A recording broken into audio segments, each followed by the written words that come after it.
Pushpa 2 cinema release అయ్యి కరెక్ట్గా సంవత్సరం అయింది.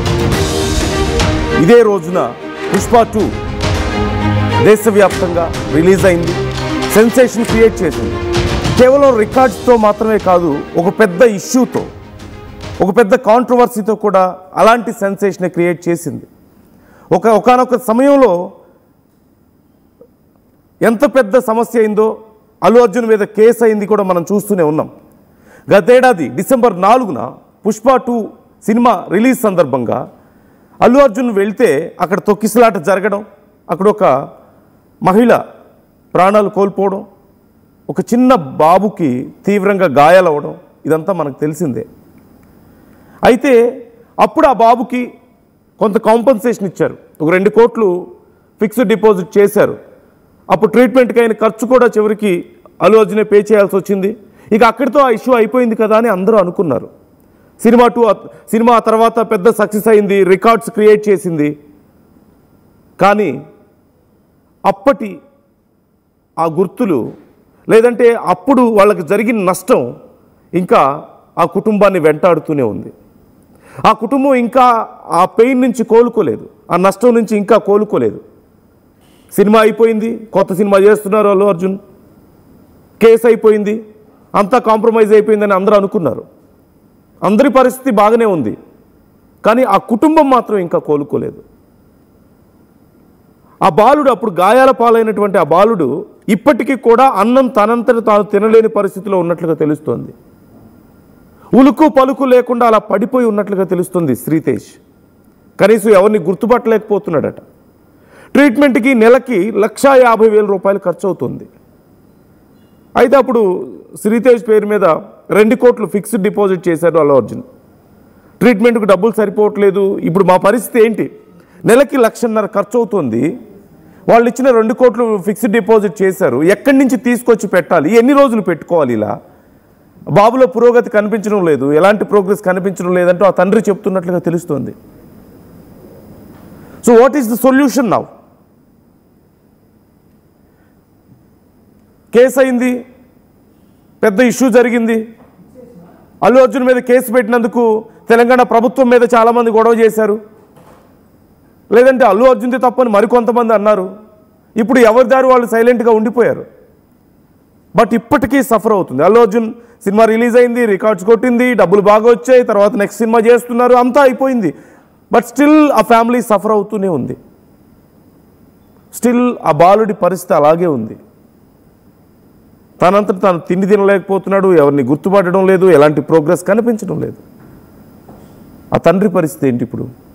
ఆ కుటుంబం పరిస్థితి ఏంటి ఇప్పుడు? ఆ జరిగిన నష్టం ఎలా పూడ్చగలుగుతారు ఇప్పుడు? Who is responsible for this suffering, endless suffering? And what is the solution for this endless suffering? I'm not trying to blame anyone. ఇక్కడ ఎవరో ఒకరు ఖచ్చితంగా దీనికి కారణం అని నేను చెప్పడం లేదు. నేను ఆ బాలుడి పరిస్థితిని మీకు చెప్పే ప్రయత్నం చేస్తున్నాను. I don't say Allu Arjun have to take responsibility now. అతను ఏదో చేయాలి, వీళ్ళు ఏదో చేయాలి, వాళ్ళు ఏదో చేయాలని నేను చెప్పడం లేదు. But there must be some solution for this. అలాగే ఆ బాలుడు ఇక సఫర్ అవుతూ ఉండాలా, ఆ కుటుంబం అలాగే సఫర్ అవుతూ ఉండాలా? ఆ ఇచ్చిన డబ్బులతో వాళ్ళ జీవితాలు బాగుపడిపోతాయా? అతని ఆరోగ్యం బాగుపడుతుందా? So this is the real question now. సో ఇప్పుడు అసలు ఆ బాలుడి కండిషన్ని ఎలా మెరుగుపరచాలి, అసలు ఆ కుటుంబం పరిస్థితి ఏంటి తెలుసుకుందాం. రవిచంద్ర జాయిన్ అవుతున్నారు. రవిచంద్ర, ఒక పెద్ద సక్సెస్కి 1 year అయింది, ఒక పెద్ద ట్రాజడీకి కూడా 1 year అయింది. 100,000 కోట్లు సంపాదించుకున్నారు ఒక పక్క, ఇంకో పక్క ఆ కుటుంబం ఇప్పటికీ ఆ 1 year నుంచి సఫర్ అవుతూనే ఉంది. సో ఇప్పుడు ఆ కుటుంబం పరిస్థితి ఏంటి? ఆ బాలుడి పరిస్థితి మెరుగవట్లేదని ఆ తండ్రి చెప్తున్నట్లుగా తెలుస్తోంది. ట్రీట్మెంట్కి డబ్బులు సరిపోవడం లేదంటూ చెప్తున్నట్లుగా తెలుస్తోంది. ఇప్పుడు అసలు ఏం అడుగుతున్నారు? ఆ కుటుంబం నుంచి ఏం డిమాండ్ చేస్తున్నారు? వాళ్ళ కండిషన్ ఏంటి అసలు? ప్రీమియర్ షో దుర్ఘటన, చిత్ర పరిశ్రమ ఉన్నంత కాలం ఆ దుర్ఘటన ఒక మాయని మచ్చగానే మిగిలిపోద్ది. ఆ దుర్ఘటనలో, ఆ తొక్కిసలాటలో ఒక బాలుడి తల్లి మరణించింది. ఆ బాలుడు ప్రాణాలతో ఉన్నప్పటికీ కూడా ఈ రోజు కూడా ఎవరిని గుర్తుపట్టలేని స్థితిలో ఉలుపు పలుకు లేకుండా ఒక జీవోత్సవం లాగానే ఉంటున్నాడు అని చెప్పడానికి కూడా బాధేస్తుంది. అలాంటి స్థితిలో ఆ బాలుడు ఉన్నాడు. ఆ బాలుడు అల్లు అర్జున్కి వీరాభిమాని. ఆ సినిమా ప్రీమియర్ షోకి వాళ్ళు సకుటుంబ సమేతంగా అక్కడికి వెళ్ళటం జరిగింది. ఆ దుర్ఘటన జరిగింది. ఆ తల్లి ప్రాణాలు కోల్పోయింది. అయితే ఆ ఘటన ఎవరిని మర్చిపోలేని ఘటన, ఎవరు మర్చిపోలేని ఘటన. ఆ ఘటనకు బాధ్యులు అంటూ అల్లు అర్జున్ని, అలాగే థియేటర్లో ఉన్న థియేటర్ యాజమాన్యాన్ని, అలాగే సిబ్బందిని కొంతమందిని కూడా అరెస్ట్ చేయడం జరిగింది. పోలీసులు తర్వాత విచారించారు. తర్వాత బెయిల్పై వాళ్ళు బయటకు వచ్చారు. సో ఆ బాలుడికి కార్పొరేట్ హాస్పిటల్లో చాలా ఖరీదైన వైద్యాన్ని కూడా అందించారు. చాలా నెలలు ఆ బాలుడు హాస్పిటల్లో వైద్యాన్ని పొందారు. అయినప్పటికీ కూడా ప్రాణాలు అయితే దక్కాయి, కానీ ఇప్పటి వరకు కూడా సామాన్య స్థితికి ఆయన చేరుకోలేకపోయాడు, కోలుకోలేదు. ఆయన ఆరోగ్యం ఇప్పటికి కూడా అలాగే ఉండిపోయింది. ఎవరిని గుర్తుపట్టలేని అచేతన స్థితిలో ఆ బాలుడు ఉంటున్నాడు. సో హీరో, దర్శకుడు, నిర్మాతలు అందరూ ఆర్థిక సహాయం అయితే చేశారు. ప్రభుత్వం నుంచి కూడా సహాయం చేస్తున్నామని ప్రభుత్వం ప్రకటించింది. సినిమాటోగ్రఫీ మంత్రి కోమటిరెడ్డి కూడా ఆయన వైపు నుంచి, ఆయన ట్రస్ట్ నుంచి కూడా కొంత ఆర్థిక సహాయాన్ని ప్రకటించారు.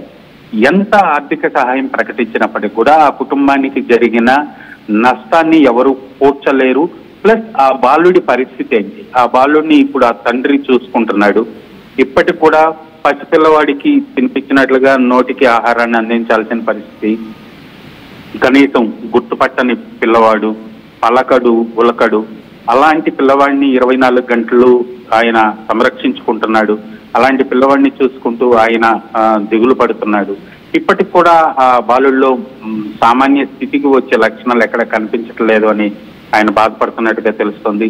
తర్వాత హాస్పిటల్ నుంచి ఆయన ఒక రిహాబిలిటేషన్ సెంటర్ కి షిఫ్ట్ చేయాలని ప్రయత్నం చేశారు, షిఫ్ట్ చేశారు. ప్రస్తుతం ఆ బాలుడి పరిస్థితి హాస్పిటల్లో ఉన్నప్పుడు ఎలా ఉందో ఇప్పటికి కూడా అలాగే ఉన్నట్టుగా తెలుస్తోంది. ఖర్చు అయితే చాలా ఎక్కువగా, భారీగానే అవుతున్నట్టుగా ఉంది. దాదాపు నెలకి 1.5 లక్షలు ఖర్చు అవుతున్నాయంటూ కూడా ఆయన బాలుడి తండ్రి చెప్తున్నట్టుగా తెలుస్తోంది, భాస్కర్ అనే అతను. సో ఇప్పటికి కూడా అల్లు అర్జున్ ఇంకా ఆ బాలుడి సంరక్షణ బాధ్యతలు తీసుకుంటున్నాడా అనేది ఒక అనుమానంగానే ఉంది.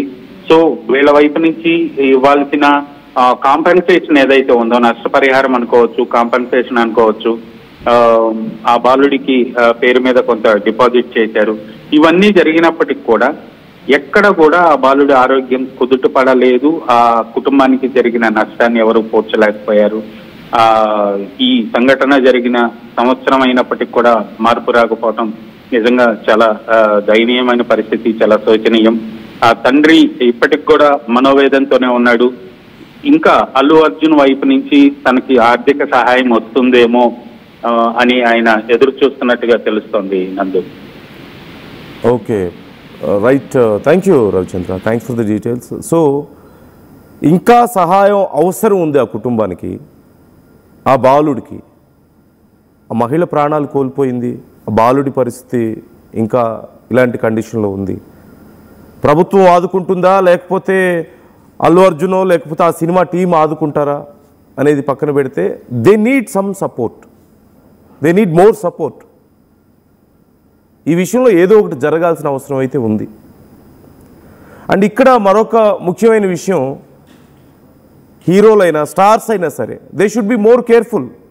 గతంలో అల్లు అర్జున్ విషయంలో ప్రభుత్వం చాలా రూడ్గా వ్యవహరించిందని కొంతమంది అభిప్రాయపడ్డప్పటికీ the utter truth is very different. ఇదే ఘటన ఇంకొక దేశంలో ఎక్కడైనా జరిగితే, ఏ అమెరికాలోనూ జరిగితే చాలా పరిస్థితులు చాలా వేరుగా ఉండేవి అక్కడ, యాజ్ పర్ దోస్ లాస్. మన దగ్గర చాలా విషయాల్లో చాలా గ్రాంటెడ్గా తీసుకుంటారు కాబట్టి సిచ్యువేషన్ చాలా డిఫరెంట్గా ఉంది. ఏమీ జరగనంత వరకు ఏమీ కాదు, కానీ ఏదో ఒకటి జరిగితే ఖచ్చితంగా రూల్స్ అండ్ రెగ్యులేషన్స్ తెర మీదకి వస్తాయి, రావాలి కూడా ఖచ్చితంగా. కాకపోతే ఇప్పటికైనా ఒక విషయంలో రియలైజ్ అవ్వాలి, ఇండస్ట్రీ షుడ్ రియలైజ్ ఒక విషయంలో ఏంటంటే, హీరోలు ఎవరైనా బయటకు వచ్చి మీకోసం 100 మంది 1000 మంది అభిమానులు వచ్చి ఇది ప్రీమియర్ షోలకో లేదంటే ప్రీ రిలీజ్ ఈవెంట్స్కో ఆడియో ఫంక్షన్స్కో వచ్చిన తర్వాత ఇష్టం వచ్చినట్లుగా లోపలికి అలౌ చేసి అది చూసి పొంగిపోవడం వరకు బాగానే ఉంటుంది. But you should be more sensible అనడానికి ఇది ఒక ఎగ్జాంపుల్. లేదంటే పరిస్థితులు ఎలా ఉంటాయనడానికి ఇది ఒక example. You should tell them, పోలీసులకైనా సరే లేదంటే మీ టీంకైనా చెప్పాలి ఖచ్చితంగా. అక్కడ కండిషన్ అంతా నార్మల్గా ఉంటేనే నేను బయటకు వస్తాను, లేదంటే ఏదైనా జరిగితే మళ్ళీ లేనిపోని తలనొప్పులు అని చెప్పేసి మీరు రియలైజ్ అవ్వాలి. ఖచ్చితంగా చాలా స్ట్రిక్ట్గా అభిమానులు ఎంతమంది వచ్చినా సరే అక్కడ ఎంతవరకు పర్మిషన్ ఉందో అంతవరకు అలౌ చేయండి. లేదు 1000 మందికి పర్మిషన్ ఇస్తే 10,000 మంది వస్తారు అని చెప్పి మీకు ముందే తెలుసా? Take permission for 10,000 people. ఇంకా ఎక్కువ మంది సెక్యూరిటీని పెట్టుకోండి, ఎక్కువ మంది పోలీసులు పెట్టుకోండి, ఎక్కువ గ్రౌండ్ ప్రిపేర్ చేసుకోండి. 1000 మంది పాసులే ఇస్తారు, కానీ 10,000 మంది వస్తారని ముందే తెలుసు. వాళ్ళు అక్కడ ఇబ్బంది పడతారని తెలుసు అభిమానులు. What kind of entertainment is this? చాలా సందర్భాల్లో జరుగుతుంది ఇదే. ఎక్స్పెక్ట్ ది అన్ఎక్స్పెక్టెడ్, తప్పే ఉంది. Try to be prepared. 1000 మందికి మీరు పాసులు ఇచ్చినప్పుడు 10,000 మందికే పెట్టుకోండి అక్కడ ప్లేసు. ఎవ్రీ టైం అదే కదా జరుగుతుంది. There is nothing wrong in that. ఆ కొద్దిపాటి అది నిర్లక్ష్యం అనాలా, లేకపోతే అది గ్రాంటెడ్ అయిపోయిందా సమాజంలో? ఇవన్నీ కామన్ అయిపోయాయి. లాస్ బ్రేక్ చేయడం అయినా సరే, లాస్ని ఇగ్నోర్ చేయడం అయినా సరే, ఇవన్నీ అటు పబ్లిక్కి కామన్ అయిపోయాయి, లేదంటే సిస్టంలో ఉన్న చాలామంది కామన్ అయిపోయాయి. I'm not trying to blame any particular one. కాకపోతే you should be more sensible towards fans. మీరు ఫ్యాన్స్ విషయంలో ఇంకా సెన్సిబుల్గా ఉండండి, తప్పే ఉంది. They are crazy about you, they can't think all this, but it's your responsibility to take care of your fans. మీ responsibility అది, స్టార్స్ అందరిది. మొన్న రాజమౌళి గారు చేశారు కదా వారణాసి ఈవెంట్కి, పాస్ ఉంటేనే లోపలికి రండి, లేకపోతే నేను అలౌ చేయనని చెప్పి చాలా క్లియర్గా చెప్పారు. అలా చేయండి మీరు కూడా, ఈ గొడవలన్నీ ఉండవు కదా. అండ్ వన్ మోర్ థింగ్, ఆ ఫ్యామిలీకి ఖచ్చితంగా సపోర్ట్ అవసరం. అక్కడ ఎవరి తప్పు ఎవరిది రైటు అనేది గతంలో చాలా చర్చలు జరిగినాయి. వాటన్నిటి వల్ల ఉపయోగం లేదు. Somebody should take care of that family ఖచ్చితంగా. ఇవన్నీ జరగకపోతే వాళ్ళు వచ్చి మిమ్మల్ని అడగరు, మీరు ఇవ్వాల్సిన అవసరం లేదు. ప్రభుత్వం ఆలోచించండి, అట్లీస్ట్ ప్రభుత్వం ఆలోచించాలి కనీసం ఈ విషయంలో. అప్పుడు అంత సీరియస్ యాక్షన్ తీసుకుంది కదా. If you have same responsibility, same sincerity towards this case, మరొకసారి ఆ ఫ్యామిలీ గురించి ఆలోచించండి. వాళ్ళకి ఇంకా బెటర్ ట్రీట్మెంట్ ఏదైనా ఇవ్వగలిగితే ఇవ్వండి ఆ బాబుకి. If there is any scope, any chance. లేదు అంటే అట్లీస్ట్ ఫినాన్షియల్గా వాళ్ళు సఫర్ అవ్వకుండా చూసుకోండి. Try to comment your opinions also. మీ అభిప్రాయాలు ఎలా ఉన్నాయి ఈ విషయంలో? ఎవరు తీసుకోవాలి ఈ రెస్పాన్సిబిలిటీ? ఇక్కడ ఆర్టీవీ అడిగిన ప్రశ్నకి చాలామంది రెస్పాండ్ అయ్యారు. దట్ ఎవరిది, శ్రీతేజ్ విషయంలో తప్పు ఎవరిది అనే ప్రశ్న వచ్చినప్పుడు, తప్పు అనే కంటే కూడా ఇప్పుడు ఎవరు రెస్పాన్సిబిలిటీ తీసుకోవాలి? గవర్నమెంటా, అల్లు అర్జునా? సరే, ఇక్కడ అడిగిన ప్రశ్నకైతే 79 మంది అల్లు అర్జున్దే అంటున్నారు. So this is what people are thinking about you and ఆ సిచ్యువేషన్ గురించి. ప్రభుత్వం 22% అంటుంటే అల్లు అర్జున్దే అంటూ 77% మంది ఇప్పుడు అంటున్నారు. So I'm not trying to blame anyone, I'm not trying to corner anyone ఈ సిచ్యువేషన్లో. ఎందుకంటే అప్పుడు అనుకోకుండా జరిగిన ఘటన, తెలిసి జరిగింది కాదు ఫస్ట్ థింగ్. రెండోది, అల్లు అర్జున్ అయినా సరే వాళ్ళ టీం అయినా సరే వాళ్ళు చేయగలిగింది చేశారు. చాలా ఉదారంగా చాలా పెద్ద అమౌంటే ఇచ్చారు, ట్రీట్మెంట్ చేయించారు. అండ్ గవర్నమెంట్ కూడా చాలా సీరియస్గా రియాక్ట్ అయింది. సో కానీ ఇప్పుడు ఆ సమస్య ఇంకా పోలేదు. అప్పుడు ఆ టీం కొంత సపోర్ట్ చేసింది, వాళ్ళది అక్కడితో అయిపోయింది అనుకున్నారు రెస్పాన్సిబిలిటీ. ప్రభుత్వం కొన్ని చర్యలు తీసుకుంది, ఏ కారణంతో తీసుకున్నారనేది పక్కన పెడితే కారణం తీసుకుంది చర్యలు, అక్కడితో వాళ్ళ రెస్పాన్సిబిలిటీ అయిపోయింది. But what about this endless suffering? ఆ కుటుంబం నిరంతరం ఇలా సఫర్ అవుతూనే ఉండాలా జీవితాంతం? ఆ బాలుడు ఇలా సఫర్ అవుతూనే ఉండాలా? There must be some solution for their family. That's your responsibility.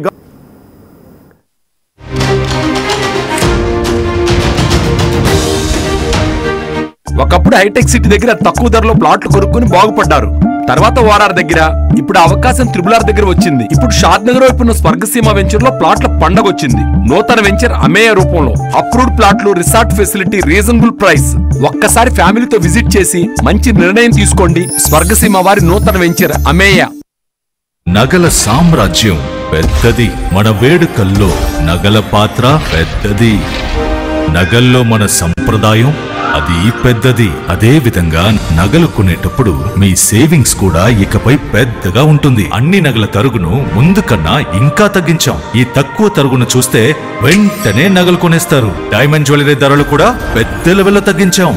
ఇకపై అందరూ డైమండ్ జ్యువెలరీ కొనుక్కోవచ్చు. ఏ ఆఫర్లోనూ పక్కదారి పట్టకండి.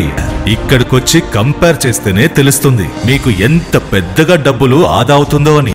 ఈ తరుగు కన్నా ఎక్కువ ఇస్తే మీరు కష్టపడి సంపాదించిన డబ్బు వృధా చేసినట్టే.